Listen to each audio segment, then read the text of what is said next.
This is Deliciousness on a plate. And for all of you out there, please take your seats. We are going to embrace deliciousness here in a few seconds. And I have just received a plate with delicious food. This is actually a retired milk cow that we were speaking about before from Haxhult in Småland.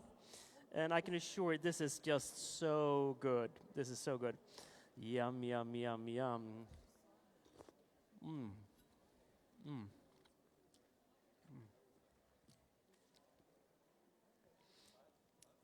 That is the sensation, you know, when you close your eyes and you lean backwards a bit and you just say, this is so, so, so good. And that's what deliciousness is all about. So we have a panel now called Embracing Deliciousness with some of the great forebearers here of deliciousness in the room. We have, of course, we've met Biz before, Busy. I'm stuck with this bzz, bee type of connotation here. And we have Tanya Holland here. Tanya is one of the amazing chefs flying in from San Francisco, the owner of Brown Sugar Kitchen, the queen of soul food. You really brought up the notion of how soul food can taste to a wider American audience. Amazing stuff. And if you haven't tried her meatballs with Creole seasoning, you should do that down in Test Kitchen. If there are any left, I don't know. They're gone. Okay. As all things delicious tend to be, they're gone, right? And of course, Nadav Berger, the Peakbridge investor, thinking of nothing else than food and deliciousness. And actually, I think you one time said that deliciousness is an investment criteria for Peakbridge. That's a smart investor there. And Mark Emil Hermansen, straight online from South. I don't know where you are in the world, Mark Emil. Where are you? I'm in New York City. New York City. Okay, cool. So that's a proper place to be for someone who has founded Empirical Spirits, which arguably is the coolest booze company out there in the world, and also the tastiest, because you see yourself as a company producing not booze, but taste, if I understand it correctly. Now, that is correct. Yep. Now we're going to talk about deliciousness. Now, I tried to make you some sort of a honor by introducing you, but you have to tell us a bit more about yourselves. Shall we start with you, Mark Emil, because you're online? Yes, I can start. And talking about deliciousness, I suppose my story in chef.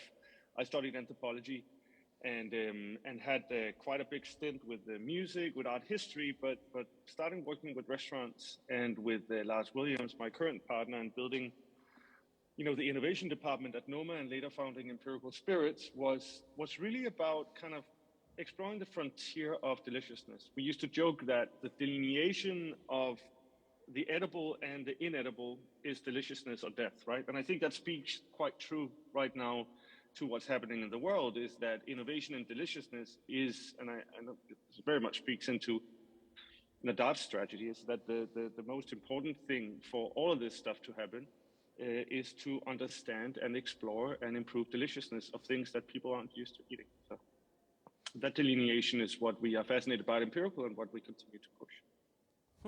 That's very cool. Busy, what's your take on deliciousness? We heard more from you earlier on, so you kind of semi-introduced the audience, but please take it again.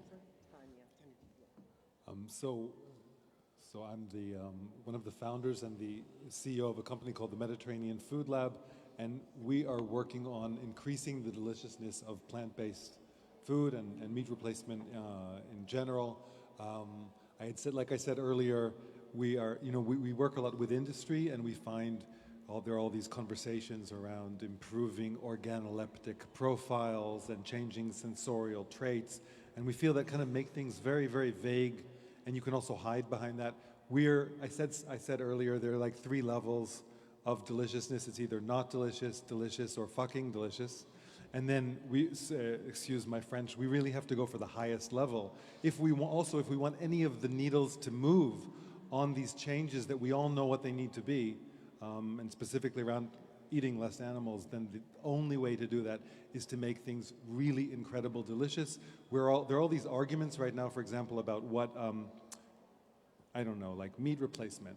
How much is that of the meat space in 10 years, right? Will it be 30% or 10% or 5%? And all the comparisons are about dollar figures, right? But if you actually look ton per ton, in the United States, which is not a bad place to look, ton per ton, meat replacement versus meat, last year was 0.2%. So it's a real rounding error. It's like totally marginal, and we all feel like, oh, the space is exploding. But the truth is, it's not exploding, and that's wonderful because there's a lot of space to grow, but also it means that huge change has to happen in order for it to grow, and from our perspective, that change is really mostly about deliciousness. Okay, Tanya, you brought new notions of deliciousness to the world as well, right? Tell us a bit about what you have been doing. Notions of deliciousness? Well, I'm a chef and I cook food from that's based from the Southern cuisine of the United States, or soul food, which is the cuisine of African Americans, wherever there's an African American population, which has migrated throughout the United States, and there's different influences. And also using my French training, and now being in California, being greatly influenced by that, and creating this cuisine that people are familiar with, but because I've been really intentional in sourcing local and organic and sustainable ingredients, it actually heightens the flavor. And people have always like, why does this taste so good? Well, because it didn't come from that far away, and it's really clean, and it's not muddled, and we're not using, processed ingredients. And so, I mean, for me, it has to taste good. That is the most important part about food and cooking. But you're saying here that deliciousness is not just about seasoning stuff in the right way, it's actually sourcing the stuff. I feel that adds to it, it contributes to it a lot. And also adding cultural influences to it as well, right? Yeah, I mean, of course I'm biased, but I feel that the cuisine I cook, I mean, there's so many influences. If you look at the Creole influence, and there's French and Italian and Spanish and Portuguese and even Filipino down in New Orleans, and just the migration, through Texas as African Americans migrated, they hit German influences. And with my training in France, but also being in California, there's some Asian ingredients that I use in my cooking. But I think there's just lots of layers to build on. Nadav, what do you say about deliciousness? I would like to propose another angle, if I may. You may. And this is scaling up deliciousness. With all due respect, Mark Hamill at Noma, he had all the means to create amazing deliciousness food. Tanya, I'm sure that you have the means with your success and people that wants to eat at the restaurants. You can do great delicious food. But my question is, how can we come this local sourced or local cuisines and make them as delicious to the vast, to everyone? Democratizing deliciousness. Correct. In a sense. And this is where food tech come into place. Learning from people like Mark Emil, and he does it. He does it in a very specific angle of deliciousness in the spirits. He decided to take spirits and the quality of Noma to bring it to, I'm not sure that all the audience, but to people that can buy it. And I think that if I'm not mistaken, it's online and you can buy it. But it's the quality of Noma that you can buy online. So my questions to everyone is, how can we take the local deliciousness and scale it to where people in general can have the same deliciousness, the same quality? And our role is very minimal. We are investors supporting this, finding companies that can enable deliciousness to the vast, to the audience. Okay, so but if you have that, then you should definitely come to you, because that's the type of companies you're looking for. And why do you look at those companies? Do you think they're going to be mightily successful if you can provide deliciousness to the masses? no question whatsoever, because people at the end of the day will rebuy. I'm not talking about the first impression.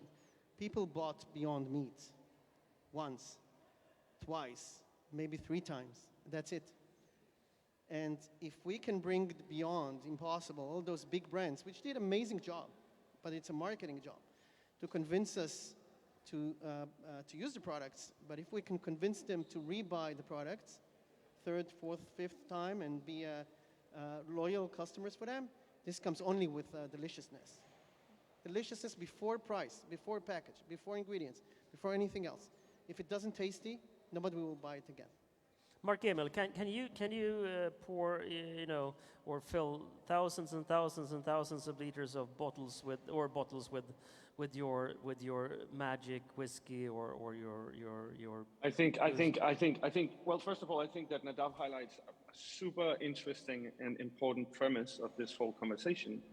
It is that the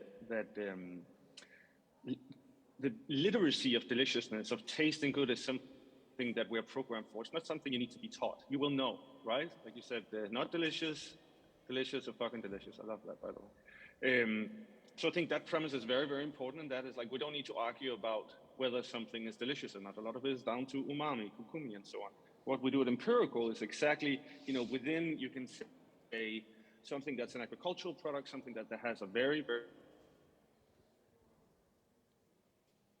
landscape. We use a lot of, we actually, I'm over here to work on a new product and launch a new product where we work with sorghum farmers in Kentucky and Wisconsin and take that and via a Thai fermentation actually create both a regenerative spirit, but also something that's super delicious and can be used in a massive trade. A lot of the enzymatic processes and fermentation technologies that we use to express that is exactly what you guys do at the Mediterranean Food Lab. And speaking about fermentation, is really, I think, the key to creating a lot of these natural flavors that all of us, as we know from traditional cuisine, as we know to some of the most foremost cuisine or products like flavor enhancers and naturally fermented umami, is really what's going to make the difference. So I completely 100% agree with the premise that Nadav just presented. And I also do not think that they are in conflict. In fact, I think they go hand in hand. What's interesting about this is that a lot of the work that has to, and the reason I think we have this kind of diverse panel here is that there's this really interesting collision of gastronomy, who used to sort of be the architects of this. And now we see, okay, wow, that creativity should really be applied much broader. And what we're doing right now is to try and find ways to apply that creativity that's been confined within the 4 walls of a dining room and really express that through major outlets at scale. And that's some of the most interesting work taking place in the food tech community today, I believe. Love you, Tanya. Can you scale the stuff that you're doing? Well, I mean, I don't understand what they're talking about. Is like, I'm not a resource. I'm cooking for the public and the consumer. So I'm reaching more people. This feels very elitist to me. What they're talking about, they have like access to a lot more, I don't know, a lot different resources. I don't feel like that's going to be really accessible to more people. I feel my food is really accessible because it's just food. It's basic. It's really basic. So I don't know. What did you want me to elaborate on? No. I just think it's an interesting question because I was like, wait, that doesn't make sense to me. But scaling deliciousness, I think. I cook for poor people. No, but that's in good. Oakland. Yeah, no, but that's also what some of the chefs I spoke to in the U.S., especially after the pandemic, they said, so no, I thought I had a top level restaurant before. Now I see myself as a community leader. Like Marcus Samuelsson, for instance. Yeah, I mean, I was always that. So, I mean, before and after the pandemic. Yeah, but that's good, because then you're bringing your deliciousness to the masses, at least the ones you can cook for. But could you scale beyond the ones you can touch with your cooking? Absolutely. If I had the resources, I could make a spice mix. I could make consumer product goods all day long. But it takes money to make money. And I think that there's more than that. I'm trying to figure out. I think also Tanya and people with Tanya's skills, one way to look at this is that food can be scaled, but the other way is that in this whole space of policy and investment and venture, these skills are important and they're not there. So I can say, fair disclosure, Nadav is an investor in our company, and Nadav's firm Peakbridge, so there are very few firms that really can stand behind the fact that deliciousness is an investment criteria in food. And there are even fewer firms where they actually have the skills and know-how and chops and talent to be able to taste and know what is really delicious and what is not delicious. But there are people who can do that, and those people need to be incorporated both in the companies as well who are developing these, because you can imagine how many companies there are, food tech companies, where there's nobody who really understands about deliciousness in the company, and same thing in venture. You know, I totally agree with you, but that also goes for the big food companies out there. Sometimes it feels like, yeah, they're all stuck in the, before the iPhone era type of discussion. It's like, nah, let's not bother with the public too much. We'll just feed them the shit that we've always been feeding them. And suddenly people come along, such as yourself, here I have an iPhone. What do you think about the world now? Suddenly it's different, right? And I like, I had the opportunity to eat loads and loads of amazing food over the years. And when I go back into my normal day life, try to source good ingredients, try to cook myself, no, I don't get it. I cannot cook delicious food with the ingredients that are out there. At least I don't have the knowledge of you, Tanya. How can we make it easy for people to embrace deliciousness? With your permission, I would like to bring a real example, okay? Mediterranean Food Lab started in a restaurant. They tested their secret sauces, demi-glace, and stocks on thousands of customers, clients, people that came to eat in the restaurants. And they saw and they realized that they had something special. Now came the question, can we democratize this? Can we scale this? Can I use what I've eaten in their restaurants in my Beyond Meat? This is my point. So I think that this is the bridge, and we try to be the bridge to the pig, that will find the gems. And I'm sure that Tanya has gems that nobody has seen, and she knows, but she still doesn't know how to scale them or how to make something that will reach more people. The poor is not only in Oakland. Unfortunately, there are enough poors. But to influence, bring deliciousness even to the simple poor people, excuse my French, food. Everybody deserves to have delicious food, and especially and mainly the alternative protein revolution. But isn't this one of the simplest life qualities we can actually achieve without, breaking havoc on the environment? Just by having more deliciousness in our lives will be way, way better. I see deliciousness as a mean. I see deliciousness as a mean to change our diets. We don't want to consume vegan foods because it doesn't feel like delicious, okay? Or we have real processed foods. There are a couple of examples from Mediterranean Food Lab with a couple of the top CPGs in the world. And they are dealing with sugar reduction, with salt reduction through their products. So I see deliciousness as enabler of improving the quality and the deliciousness. Tanya, what would be some low-hanging fruits from your knowledge, your vast knowledge, that we could scale?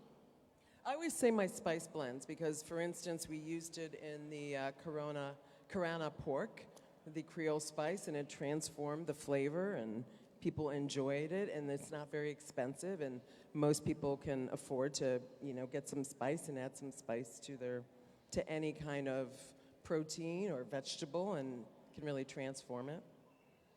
See there's another, $100 million company for you to invest in. If it's Tanya, I'm game, but just I need Mark Emil to have something to drink with. I'd love to taste it. No, but I think that Tanya highlighted something very important that shouldn't be ignored. And I don't think, again, I think it's important to look at the common threads.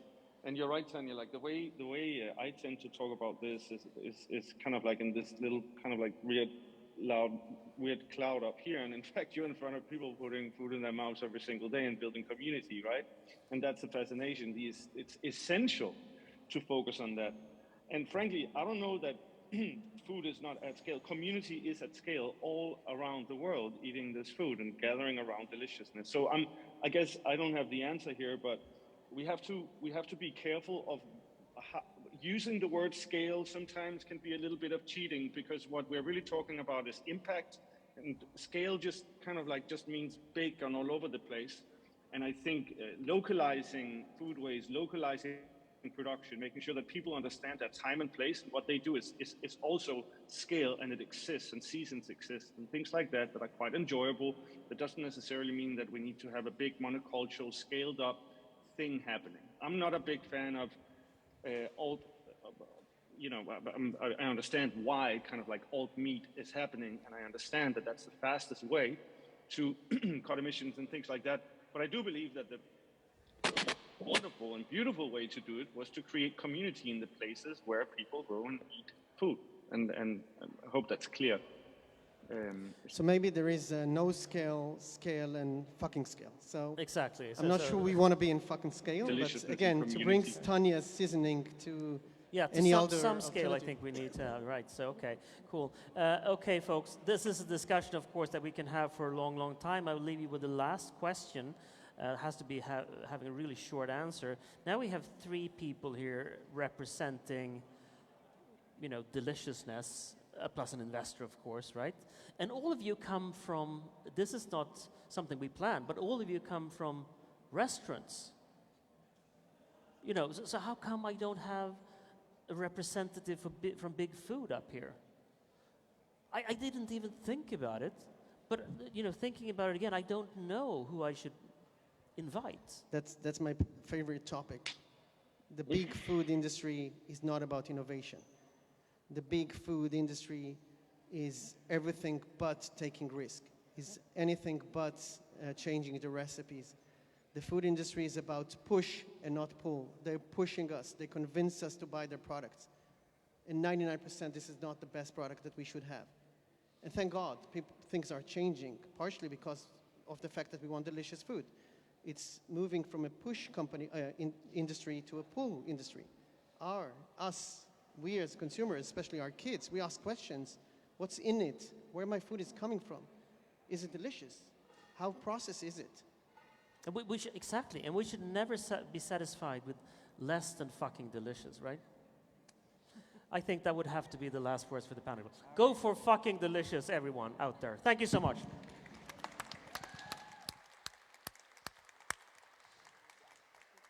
Bye, Mark Emil, and bye to the panel. And I'm just going to scoop up some more of this delicious old milk cow.